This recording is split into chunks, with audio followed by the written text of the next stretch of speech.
Welcome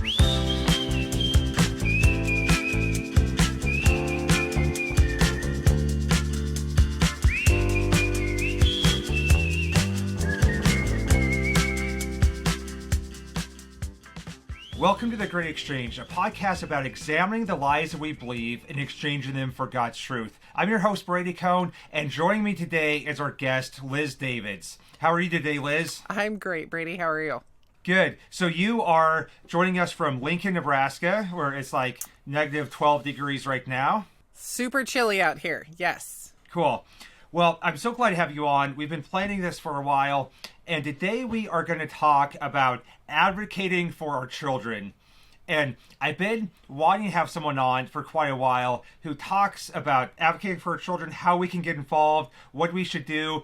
And I chose you because I see you doing it so well. I see you going to school board meetings. I see the videos of you at legislative hearings. I see you being an advocate for our kids in the area of public policy in a way that is Christ-centered and loving and gracious and loving the truth. And I feel like that's kind of rare these days. And so we want to hear your story about how did you get involved in public advocacy? How did you become a mom? And what did God do in your life to bring you to a place where you've kind of become mama bear fighting for your kids, but you're doing it in a way that honors the Lord and is truly making an impact in Nebraska. So why don't you start out with a little bit of your story?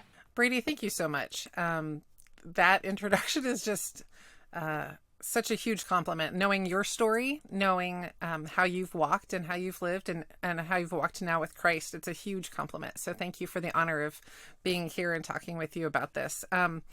I grew up in a moral home, a wonderfully supportive home, but not a household that went to church or had a biblical foundation at all. And so as cliche as it sounds, I remember being a young girl, probably 10 years old, and staring up into the sky in the afternoon and just being like, why am I here? Why am I on this planet? What am I supposed to do with myself and my time? And so I decided I was just going to make myself happy. That must be why I was here, what I was supposed to do. So went out and lived like the world because I was in the world. And my mom became a believer when I was in early high school. She started dragging us to church. So then I learned to be good on Sundays and do what I wanted to do the rest of the week. I was boy crazy, had a lot of relationships, unfortunately. When I went to college, God was so gracious to put a few young women on my dorm floor who were actually walking with Jesus, who were actually Christians. They would go on Jesus dates and go to a coffee shop and just take their Bible and actually just spend time with Jesus. And I knew there was something really different about them, that they had something I didn't have. And so it was after a year of living with them, and then that next fall I came back to UNL. And I gave my life to Christ at a Friday night Alpha Omega campus ministry meeting. And the two young ladies that I met with were just so brave to meet with this person who had checked a box on a card. And they said I was the easiest convert they'd ever had because I was hungry for what these women around me had that I knew I didn't have. So I dove headfirst into a relationship with Jesus, and God convicted me of my boy craziness, and I committed a year to being single in college because I knew that I didn't know how to have a godly relationship. And it was during that year of singleness that God brought my now husband into my life, of course. And so we were able to do things the right way. One of the ways to do things the right way, we were able to be friends first and have parameters around our relationship that we knew that we wanted to honor God and have a pure relationship before Him if we were going to just remain friends or get married. So that was a huge blessing to my life, a huge turnaround point. And I think that's the grace that God gave me, that I knew I was a sinner. And I think I operate from that a lot because I remember what it felt to be lost and to live lost. And now I know that the way I live is not because I pulled myself up by my bootstraps. It's because Jesus radically saved me and changed my life. And I have not a drugs to Jesus story, but a definite, I remember how it was to be lost. And so I'm grateful that I'm not there anymore and want to do the most with my life that I can to honor and serve Him. So my husband and I got married right out of college and got pregnant 3 months later. So we we had decided that I would stay home after we started having kids. So I came home, and we have 5 children now, and I've homeschooled them from the start. That was something that we just started talking to people, and they happened to be homeschooling their kids. And I loved that idea of family togetherness and building memories together. And so it's been a wild ride, but here we are now 20 years later. That's awesome. So you have a story of God's grace and redemption, and God intervening in your life and setting you down a different path. I think that, when I think about your story and my story, where we're all sinners who have needed massive amounts of grace. But when I then compare to how our kids are being raised in this current cultural environment, how much even more confusing it is, and how much more is being thrown at them, and how much confusion with gender, sexuality, and what's going on in our schools. And so my heart goes out so strongly to this generations of kids who's trying to navigate this world that has gone crazy. Some studies are showing that 20% of kids are identifying as LGBTQ something, and many of that I believe is non-binary. That's kind of the big thing in all our schools, is that you're not cool unless you're non-binary, transgender, because otherwise, if you're just a cisgendered heterosexual, you're not cool enough. And so when I look at how I fell into sin as a child and as a teenager, it's like, and some of that just wasn't present. I just can't imagine growing up in this culture with the confusion that there is. But our kids also have an opportunity to, be a shining light. But you see those issues that our kids are growing up with, and you have become determined to make a difference and to stand up for the truth and to advocate for policy that best protects our kids. So share a little bit with us how you got involved in public advocacy and fighting for policy that is healthy for our kids and families. Sure. So in 2021, our State Board of Education, they asked for online comments from the public about their proposed health standards. And so I thought, okay, that sounds like a good time. Let's read 63 pages of proposed health standards and see what they're doing with this. Nebraska is one of only 2 states in the nation that doesn't have health standards, us and Maine for some reason. So I looked over those 63 pages and found this LGBTQ section, and I thought, okay, that's not necessarily academic content. It's not necessarily scientific content. It doesn't seem like it's necessary or appropriate. It is political in nature. It is about belief systems, and that seems better left to the parents. So I submitted my written comment online. I posted it on Facebook and shared it around so that others would too. And they actually received over 900 online comments, and 90% of those comments were negative. The University of Nebraska-Lincoln compiled those and did all the research and everything. So with over 900 online comments and over 90% of them being negative, they still continued to push the standards. And so I got connected with Protect Nebraska Children online on Facebook somehow. I don't even remember. And I started learning from them how to participate in the state board meetings and the local board meetings. And so I began going to the monthly state board meetings. And I don't remember when I heard you speak, Brady. I don't know if you remember which one you were at, but the first meeting I went to was April of 2021. It was a meeting here in Lincoln on Good Friday, which we thought was interesting timing because, it's always the first Friday of the month, but we thought, well, certainly they could have taken that one off if they had wanted to make sure that they were accommodating everyone, but they didn't. They met anyway. And I went like guns blazing. I've got a speech and I'm going to really, and I walked in the door of this hotel and I saw 2 very different groups of people. I saw people wearing masks and rainbow colored clothes and looking very alternative. And I saw people not wearing masks, sometimes patriotic clothes, looking very traditional. And I thought, okay, I can obviously tell who everybody is and what they're here for. And I stood in line to sign up to speak, and the Holy Spirit just nudged me and said, go over and listen to the other side. And so I never got a chance to speak that day. I went over and just walked up to a group of people that looked very different from me and said, hi, you could probably tell that I am on the other side of this issue. I would like to hear from you why you want these standards. And I listened for 4 hours as a young man who said he was transitioning to be a female told me his story. I listened to a father who said that their young boy of age 5 was transgender, and the school was recognizing that little boy as a girl in kindergarten in LPS schools, and they were so glad the school was so accommodating. I listened to a staff member of GLSEN, the Gay, Lesbian, Sexuality Education Network.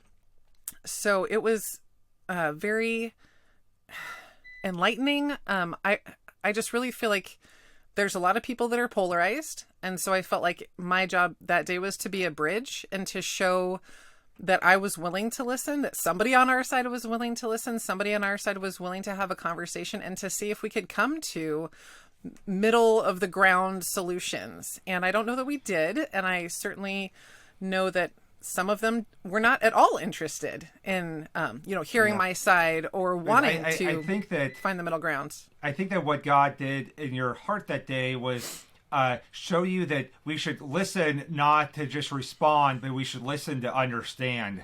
And yes, at the end of the day, you didn't probably agree with most of those people. They didn't agree with you, but you started to understand where they were coming from and treat them as people.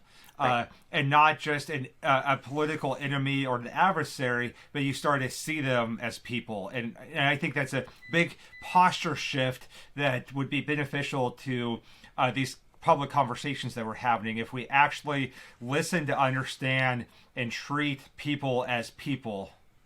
And it's hard. It was hard to hear things and think, well, that doesn't make any sense, and not know how to say that nicely, and think, well, maybe maybe there is no place to say that nicely. But I did also change my mind about something. I talked to a woman who was, I think, a trauma therapist who also would go to court and testify on behalf of traumatized children, sexually assaulted children. And I had gone there thinking, well, 5-year-olds don't need to be learning the name of genitalia and thinking about these things. It's just going to lead to chaos in the schools. But here this therapist was saying, if children don't know the names of their parts, if a girl comes up to her teacher and says, he touched my cookie, because that's the word that the girl's parents use at home, well, the teacher's going, okay, like, that's not a big deal. So to teach the children in school the appropriate names for things so that the children can advocate for themselves. I mean, that changed my mind that day. And so I was glad to listen, but it was hard. But yeah, that was definitely a monumental point in this journey. Absolutely. And that sounds like a moment where God really did something in your own heart and showed you a better way of having these conversations, which is listening to understand. Speaking of the Nebraska health standards, that's what really got you involved in public advocacy. And I kind of watched that process play out in Nebraska. There's a lot of grassroots effort. There was big groups with tens of thousands of people form. There was lots of people going to these Nebraska State Board of Education meetings to testify and give input. And ultimately, for now, your side has won. The health standards were dropped. Well, they've been shelved. They've been shelved, and so right. Temporarily they're not being passed. And in the meantime, you've elected some more conservative members to the board, and so that was a big part of those elections. What has God taught you in that process? How have you seen God move? What have you seen really exposed in that whole process? I think one of the things that stands out to me is that no one is paying attention that's just kind of the average citizen. Like, I think we believe the average citizens, we're going to just, live our quiet and godly lives and do our work and raise our kids, and the people who know better than us are going to take care of those things. The experts are going to take care of those things, Yes. and they will use their expertise and do the best thing for our kids, because that's what experts are supposed to do. And I just learned And that. I think that's one of the lies that we believe, is that we can't make a difference, and so we might as well not even try.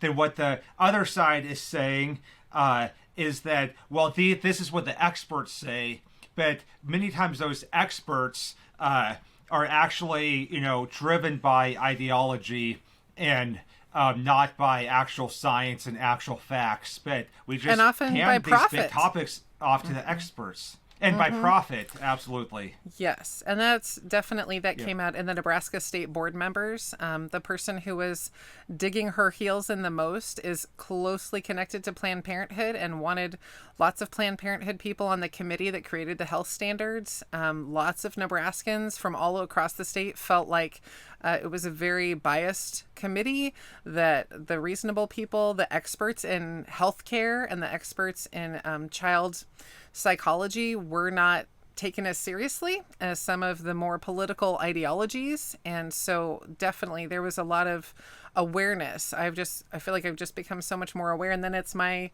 goal to help others become aware. If they don't already know what's going on, I want to help them know what's going on. And then if they like it, well, okay, then those people are doing what you elected them to do. But if they don't like it, well, here's the side that is saying, that's not what I elected you to do. And I'd like to bring some balance to this conversation, because it's been pretty unbalanced. I think, for instance, when I went to the June 2021 meeting in Kearney, there were 150 people who showed up to speak at that meeting. And I signed up to speak. I was there, I think, at 7:00 in the morning, and this meeting didn't start till 9:00. And I was over 100 people in line at 7 a.m. in the morning. People had gotten hotel rooms. They'd stayed overnight because they wanted to be in line at 5:00 in the morning for a 9:00 meeting. It was just crazy, but they let all of us sign up to speak. And then the first thing that they did during the meeting was the board said, and it was very in couched language, so we really didn't know what was going on, but they limited the number of speakers to 75, so half of us, and they limited the time that each of us got to speak to 2 minutes. And so after they passed that, all of them unanimously voted to do this. I mean, the crowd just, we got a little bit raucous, because it's like, wait a minute, we've driven for hours to be here, and you just silenced half of us. And you're trying to have a voice, and you're trying to be involved. Yes. And at the same time, they will say, we want to hear from the public. We want to hear from our constituents. And then they will simultaneously silence half of the room. There was one person that was arrested that was actually on the other side of the position as far as these standards, because that person, stood up and was shouting at all of us, shame on us and things, and was so out of his element that he was actually removed from the room. But when I saw that the board wasn't letting all of us speak who they had let sign up to speak, I got on my phone and was just texting with a political friend of mine saying, I can't believe what they're doing. How can they do this? And he said, call the Attorney General's office. So I thought, again, like, well, who am I to call the Attorney General's office? But I called, and so they kind of directed me of what I could do. And then a friend gave me their public comment time. And so I went up to the microphone and said, what you've done isn't right. We're filing a complaint with the Attorney General's office. And, the audience cheered, because it was like, oh, good. We can do something about this. They're not just the boss of us with free reign and no limitations. There are supposed to be checks and balances in our system. And when thousands maybe of people across our state have submitted online comments, and we're sending emails and all the things, and we're just shut out time and time again, it's like there's got to be a check to this system. So that that was really another pivotal moment where I just saw that that's not the way it's supposed to be. The Attorney General's office did get back to them with a multi-page letter. The Attorney General's office said that their behavior was inconsiderate and disrespectful, that it was problematic, and then the Attorney General's office committed to admonish the board. So there were no legal repercussions, but it was definitely a shot across the bow of, you can't just do this to your constituents. We deserve to have a voice. Yes. And I think that has been a big part of the conversation surrounding the health standards fight. And what I'm seeing happen at school boards across the country is that parents are finally seeing that we need to have a voice and we need to know what's going on and we need input into what's going on in our schools and in our kids' lives. Mm-hmm. Absolutely. I know where I live here in Washington, there's a lot of school districts, passing policies in regards to, transgenderism. And one of them, the local school districts, and I know this is happening in a lot of places, are passing policies that the schools have to help kids transition their genders, and they are not allowed to tell the parents that it's happening, because that would be outing the kids, and that's a bad thing. And to me, what I've told the teachers and administrators that I have influence over is that anything that happens in secret is not good. And especially when it comes to kids. And so we shouldn't be allowing any policy that allows things to happen in secret without parental knowledge and parental involvement. Absolutely. And I would say that when I've asked for the policy of Lincoln Public Schools, I have not been given direct answers. And it's been kind of this, I never bring my personal Christian beliefs. I never cite the Bible. I want to stay as much on a common sense logic and ration side, because I feel like from that side, I can represent not just Christian parents, but unchristian parents that are just moderate. They have traditional beliefs. The side of truth, right? Yeah, which is the real science. Yes, the real science, the real biology, the real truth is what you're representing. And so I love the way that you go to these meetings, and you don't. Not that I don't love these people or God can't use these people, but you don't come across as just an angry Bible thumper. You bring logic and data and truth, and really build a picture of what we should be wanting for our kids, and how some of these policies are not giving us that. Well, thank you. There's probably a place for the angry Bible thumper. There's definitely a lot of different perspectives that people can bring to the table that are legitimate. I have always felt like my place was, I want to represent the moderate parent, the conservative parent. I want to represent, the Muslim parent that just moved here from Afghanistan that doesn't want their kids being taught this and forced upon. I want to represent, we have so many refugees in our city the parents don't speak English. So their kids come to this country, come to our city, and are indoctrinated in LGBTQ, CRT, CSE, identity confusion. And the parents don't even know, because even if the school was to send out... they don't even know that that's a thing. Right. And that they don't know that would be a part of a public school. Right. And so I think that some of those refugee type parents are oblivious, because where they come from, there's no way that a public school would teach a child that they can be a different gender, much less help them try to become that different gender. There's a beautiful family in my church that is from the Congo, and they lived in a refugee camp for 15 years before they could finally come to America. And they came with a number of children who were in public school.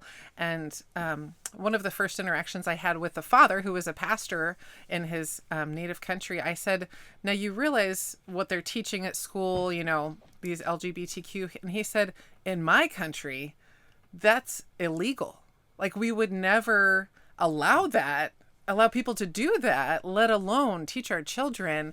And yet, obviously, as a refugee with a number of children, he does not have the financial means to send his children to a Christian college or Christian school at this point.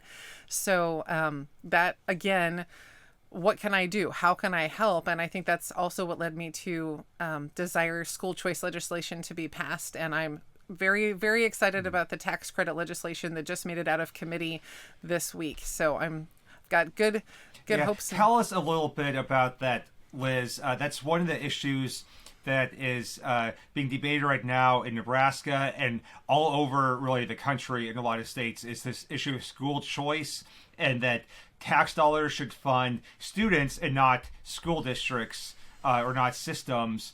And so tell us a little bit about that issue in Nebraska, how it's come to pass, what voices are behind it, and why people are now feeling so strongly about school choice. Sure. Well, Senator Lou Ann Linehan from Omaha, I will credit her. This is the 6th year she's brought the tax credit bill that would help school choice. So that is my favorite kind of bill because it doesn't take money away from the public schools. It's not a money follows the child bill at all. It doesn't affect homeschoolers. It very much stays in its own lane. It very much says, hey, donors and businesses and individuals who are already paying taxes to the state of Nebraska, you can pay up to half of those taxes into this fund, which would go as a scholarship fund for families to apply to for private school tuition. So this is not, oh no, this money was going to the public schools. It has nothing to do with public school money. It's not taking money out of public schools at all.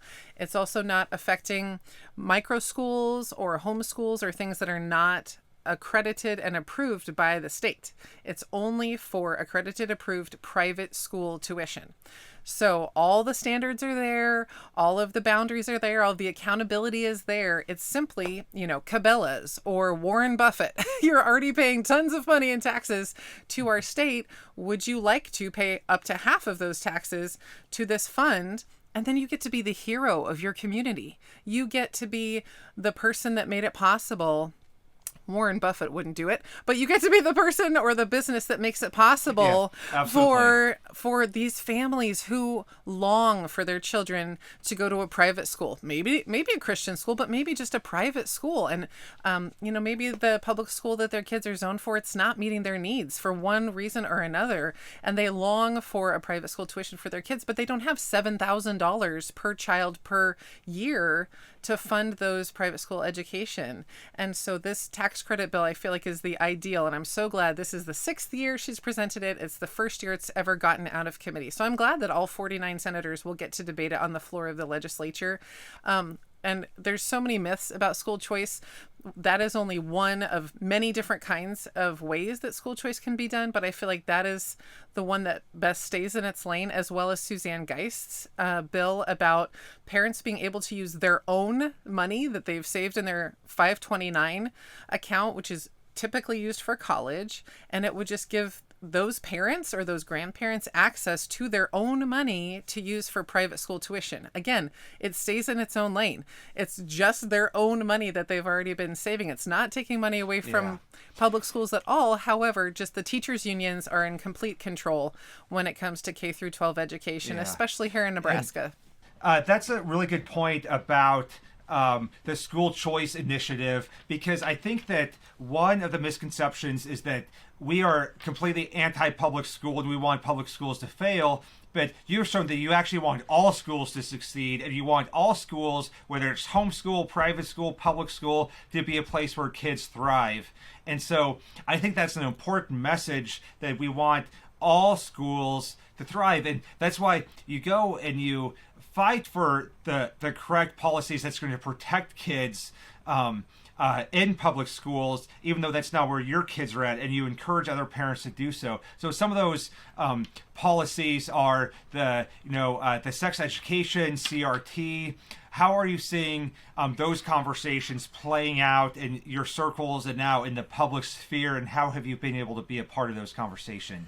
Well, I think people think, Nebraska is a very red state. And while we are a mixture of red and blue, definitely the issues that you see on the national news are in Nebraska schools in some way, shape, or form. So I don't think there's any school that's immune in Nebraska, even if it is a Christian school, from just the influence of the cultural trends, because, teenagers have phones, little kids now have phones. And so the students themselves are being impacted. The teachers' colleges, that even teachers that go on to teach in Christian schools, those teachers' colleges are highly influenced by these theories, which are having devastating effects as they play out to their logical conclusions. So there's a lot going on. It's sort of in the water as far as these teachers go to teachers college because they love kids and they want to teach them the ABCs. And then while they're at teachers college, they get indoctrinated into, well, can't you see that racism is all around us? It's just sort of in the atmosphere. And can't you see that children are sexual from birth, and so let's teach them pleasure-based sexuality education because these are their rights? And can't you see that gender is different than sex? And so a child who at age 5 thinks that he is a girl, well, that's what we need to affirm him now becoming her, because that's what the compassionate thing is to do. And so these ideas are just in the ether, they're just in the water. And so as those teachers who went into teachers college with very maybe traditional values, conservative mindset, they come out of teachers college and they really do think that the most compassionate thing is to tell Black and brown students that they are oppressed, that they are victims in our society. They think that it is most progressive to love students with pleasures-based sexuality education. They think that it is the most helpful thing to do, to affirm a child with whatever their mindset is at that point of what their identity is and who they were born to be. So it's not a curriculum. You will probably never have a school in Nebraska that will tell you, oh yes, we teach critical race theory. Here's the book that we hand to the kids and teach them critical race theory, because it's not in the curriculum. It's probably not even in the policies. And the ideology, and it's exactly written all over everything, even though it's not an official thing. And so I've heard school administrators say, oh, we haven't adopted any curriculum packets about CRT. And it's like, okay, that might be true, but it doesn't mean that CRT isn't influencing your policies and everything that you're doing.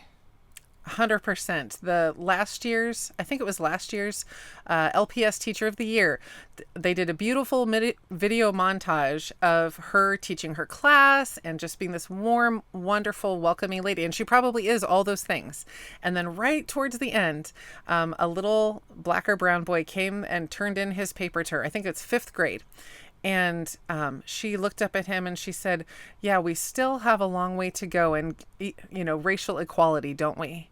And I thought, that's a super powerful statement to make to a little boy, a little Black or brown boy, that we have a long way to go. And I, as an adult, would have loved to say, what do you mean by that? What do you mean we have a long way to go? What would you like to see us do? I'm so curious, your perspective. And I don't even know that she would have had an answer for that, except for just this feeling that things aren't right. Every week I go and teach almost 50 kids about Jesus at a Good News Club in our elementary school just down the road. And there are mostly beautiful Black and brown kiddos at that school.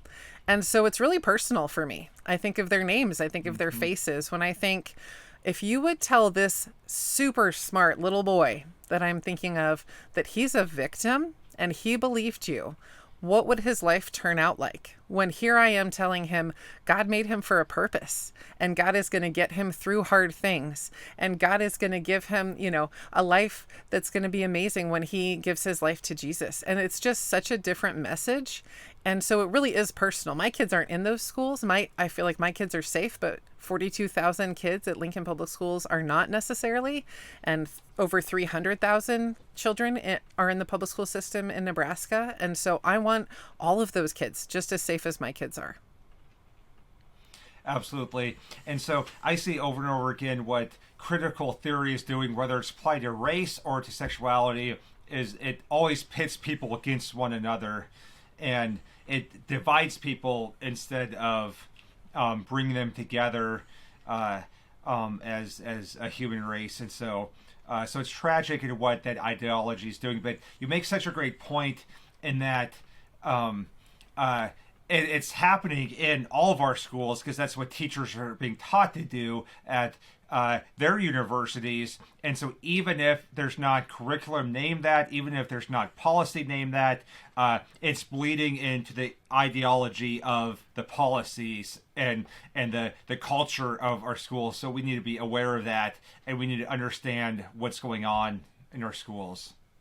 Absolutely. And I'm all for a good, hard conversation that critiques things. I mean, that's what critical theories are supposed to do, right? They're supposed to critique systems. Well, let's have those hard conversations, but let's come to the table honestly and as adults and respectfully. And if I present my case, I don't want to be called names because I'm not going to call you names when you present your case. So that's not the conversation that's being had here. It's very much emotional manipulation of children by those in authority. And so that's that's what gets my mama bear's heart infuriated, honestly, is that these children are being told this from a position of authority. Yes. What is your advice for parents in getting involved in understanding what's going on? How can they do that? How can they look for some of these things that are not just blatant policies, but being done underneath the surface more covertly, like critical race theory in our schools? What is your advice for parents in monitoring and understanding and knowing what's going on? It would be wonderful if you would read the books and know the sources, the resources that your children are being required to read. Some of the required reading is just abhorrent. It's just terrible. I haven't had enough public comment session times to come and read some of the content of the books that students are required to read at LPS, but it would be like those national videos you're seeing across the country. Every time I see one of those videos, I check to see if it's in the LPS library, and most of the time it is. So read the books your kids are required to read, especially read the books that they're recommended to read. Pay attention to the assignments that they have. Pay attention to the conversations that they're having. I mean, know your children well, and also seek to build up their foundation of what is true and right and good. And so if you're a Christian parent and you are having your kids in a situation that's not a Christian situation, so they're getting a different foundation for their belief system, and they need to be inoculated against the wrong belief systems that will come at them, as they always have. If they're not being told that they were created by God, then they're being told that somehow else they got here. And so there's a lot of ways that Christian parents can work on shoring up those foundations. It is hard to get straight answers from administrators in the public school system. That has been my experience. Obviously, I'm a very public figure. I go to every possible school board meeting I can because teachers and parents contact me weekly with their stories that they are afraid to go and speak on public record, but they are asking me to go put them on public record because they want the public to know that this is happening. I know that some students' classrooms, actually, I think in high schools, will listen to the board meetings and listen to the public comment section especially. And so I know that students are listening to the board meetings. I know that staff are listening to the board meetings. And so I think going to a board meeting and having your 3-minute time slot to say something that you believe needs to be on public record is a powerful way to get involved. There are so many Facebook groups. Protect Nebraska Children is a wonderful Facebook group. I started Empower Nebraska last year as a 501c4, a nonprofit organization that I want to help people become aware of what's going on, educate them on how to participate, and then mobilize them so that we can actually do the most good for the people who we represent, for our own communities. So lots of good online groups. And I think just the more participation that you can have, the more parent committees you can get on, the more the more participation, the more you can know your principal and the administrators. I have a friend who pulled her child out of LPS this past year, but before then, she was able to go to the librarian and say, who are the good second grade teachers? Does my daughter have a good second grade teacher? And the librarian, she knew her well enough that the librarian was able to say, yes, your daughter's in a safe class. But I just thought it's kind of crazy that in second grade, there were unsafe teachers. That needs to even be a question. Right. So the more you know people, the more you can hear what goes on behind the scenes, the more that you can feel assured that your children are safe and are being encouraged in the way that you want them to be encouraged. Definitely. And I think that part of having an influence is not making assumptions about everyone, and not making assumptions that every teacher is a predator and that every teacher is unsafe. We want to be vigilant and we want to ask the right questions, but we want to care for people. And when we just make assumptions and false accusations, that really ruins the influence that we have. Absolutely. Yep. Liz, I would really like to kind of close up somewhat here with sharing a video of you recently testifying at the Nebraska legislature on an abortion bill. And I really think that this is a masterclass on how to do this well. It really showed your humanity, but it showed compassion and facts and grace. And so I'd like to show this video, and we'll talk about it a little bit and talk about how parents can do this and find the courage and the strength and the composure to do this. But I wanted to show this video because I think it's really shows us well how this advocacy can be done. So here's you talking just a couple weeks ago at the Nebraska legislature. Elizabeth Davids, Elizabeth Davids. 20 years ago this month, I learned I was pregnant with my first child. I remember February 7th, 2003 vividly. I was not ready. I was scared. I cried. This wasn't my plan. There was no way this was going to work. The opponents of this bill have women like me in mind who are facing an unplanned pregnancy and need support. They're scared. They don't know how this could possibly work, to carry a baby to term that they hadn't planned on and aren't ready for. But it can work. In my situation, I had a support system of friends and family that helped me in many ways, and I'm grateful for their support. But not everyone has that personal network, which is why I'm also glad there are pregnancy centers all across our state that serve women in need for free. I'm glad Medicaid is available to women with unplanned pregnancies. I'm glad for the WIC program. The truth is, even if I didn't have supportive friends and family, my child still deserved to live. Even if no one encouraged me and I hadn't felt I could keep my child, that child still deserved to live. And today, that child is a strapping 19-year-old young man who is loved by many, growing in life preparedness and serving his community. That child has changed my world, of course. He has changed his father's world. He deserves to live because he hadn't done anything wrong. Our world is better because he is here. And our world will be better because of the lives of those who will be saved by passing this bill into law. This month is also Black History Month, and I would like to honor Dr. Milfred Jefferson, who was the first Black woman to graduate from Harvard Medical School in 1951. She received 28 honorary degrees during her lifetime and dedicated herself to caring for the sick and poor while she publicly and passionately spoke out against the violence of abortion. She was quoted in Ebony magazine in 1978 saying, "I would guess that the abortionists have done more to get rid of generations and cripple others than all of the years of slavery and lynchings."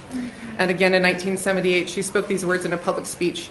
"I became a physician in order to help save lives. I am at once a physician, a citizen, and a woman, and I am not willing to stand aside and allow this concept of expendable human lives to turn this great land of ours into just another exclusive reservation where only the perfect, the privileged, and the planned have the right to live. We can love both women in need and their unborn children. We can honor the sacred life-giving nature of women and their children in the womb. We can honor Black and brown women whose children deserve to live just as much as any other." Thank you for your testimony. Appreciate it. So that was you at the Nebraska legislature sharing just some compelling testimony. And I think that what stands out to me is your statement that every child deserves to live. And you're thankful for the resources that many moms have, but whether or not those resources are available, every child deserves to live. And now that your kids are older, you see that every child deserves to thrive and to have an appropriate education and to have an appropriate ideology taught to them. And so you're really fighting for your kids at every stage of life. Mm-hmm. And I think that we could all learn a lot from that. Oh, thanks, Brady. God is so good. And he gave me that speech as I was brushing my teeth a few days beforehand. It just, I was brushing my teeth and I thought, it's been 20 years since I found out I was pregnant. And then it was like he downloaded it to my heart. Like, this is what you need to go say. And he's done that so many times. I'll wake up sometimes in the morning and go, oh, this is what I'm supposed to say tomorrow. Tomorrow I go to the legislature in the afternoon to speak about a bill that would guarantee public comment time at every public hearing, which I'm passionate about since I go to public hearings that don't always have public comment times. And also a bill that would make it standard for public school employees who would assault or abuse a minor to have the same standards criminally applied to them as private school employees who would assault or abuse a minor. So, sometimes it's much more fact and research based, and sometimes it's much more personal story. I never thought I would tell that story on on camera, on public record, in front of the world, and yet it was given to me, and I was told, like, this is what you're supposed to do. And so it was just, I asked my husband, of course, can I share this story? Because who knows what people perceived through what I felt like it was right to share, but it was definitely what I was supposed to share. And I loved learning about Milford Jefferson through the Radiance Foundation. I had listened to a podcast maybe a year beforehand, and all of a sudden I went, wait, it's Black History Month. Wait, I heard about Milford Jefferson, and it was just a beautiful thing that God brought together. The more I learn about him, the more he uses what I learn about him and how he's worked through history to be working currently in our history. And so it's been a fascinating journey, a huge emotional roller coaster of being fearful and having to confess that. And then, when I go up to speak publicly, my heart is pounding. I'm nervous. My knees are knocking. And yet I know I'm supposed to do it. So we can do hard things, and he gives us the strength to do those hard things. Absolutely. I love that. We can do hard things, and God gives us the strength to do those hard things. And so I think that's a great way to end it. Liz, I thank you so much for your time. You've been such an inspiration on how we can fight for our kids, and we can do it in a way that honors God, and that God can power us through it and be the voice behind it. And so I thank you so much for what you're doing in Nebraska, and for what the inspiration you are for people everywhere, and a mama bear having a voice for her kids and fighting for what's right for all kids, not just her own. Thank you so much, Brady. It's been an honor to chat with you today. Absolutely. Thank you. All right. Thank you so much for joining us on The Great Exchange. We pray that as you go out throughout your week, you can examine the lies that you believe and exchange them for God's truth. Be sure to like this video on social media. We'd appreciate some comments on YouTube. We'd appreciate if you'd share with your friends. Be sure to check out calibrateministries.com or The Great Exchange Podcast. But thegreatexchangepodcast.com for more resources. Thank you for joining us.